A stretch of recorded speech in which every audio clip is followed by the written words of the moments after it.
Howdy everyone, this is going to be a walk around to this 1992, I believe, Toyota pickup I picked up with my grandfather yesterday.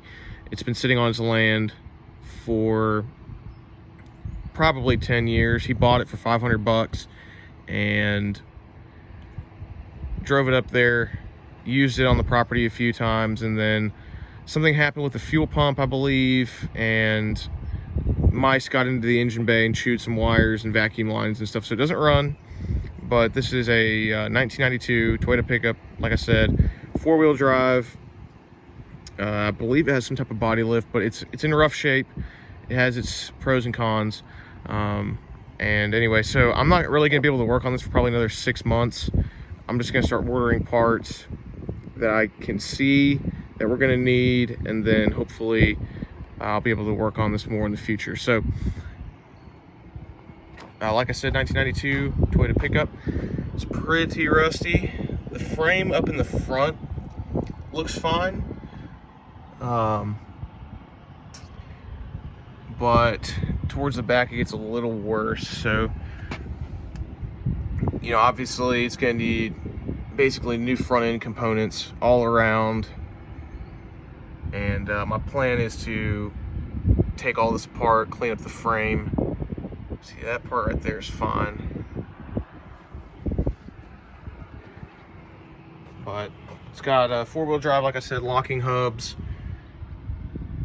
And this frame rail seems to be recoverable. I'm gonna need a new fender because this one's gotten chewed up and it rusted off at the bottom. This door might be repairable, but that part right there separated somehow, so it might be a little self-tapper job or just get a new door. The bed is trash, so you know, probably just gonna rip this bed off and build a flatbed of some type. And then there's no fuel tank because that got taken out. I don't know where that is, so I'm just gonna put a fuel cell in this. And here's the bad part. Pretty bad. So this side, the passenger side, I think I can wire wheel that and clean that up pretty, you know, decent. This cross member right here on the passenger side is just gone. So not 100% sure what I'm gonna do about that. And then you might be able to see that up there. There's a hole on the left side where the bump stop is. So I'm gonna have to cut all that out and patch it. The axle is leaking. Got drum brakes in the back, but I believe this thing has a lift on it. But what I'll probably end up doing, so I can get some new leaf springs and everything, is just order like a rough country lift kit and put that on here instead. Yeah, this side is the worst of it. Right here. So there's a hole right behind this, and then there's a hole right there, and then, you know, the cab mount right there is hanging on by looks like nothing.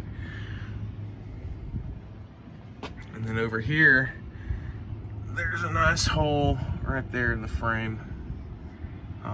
So I'm not really sure what I'm gonna do, but I mean, as you can see, lower control arm bushings are just gone.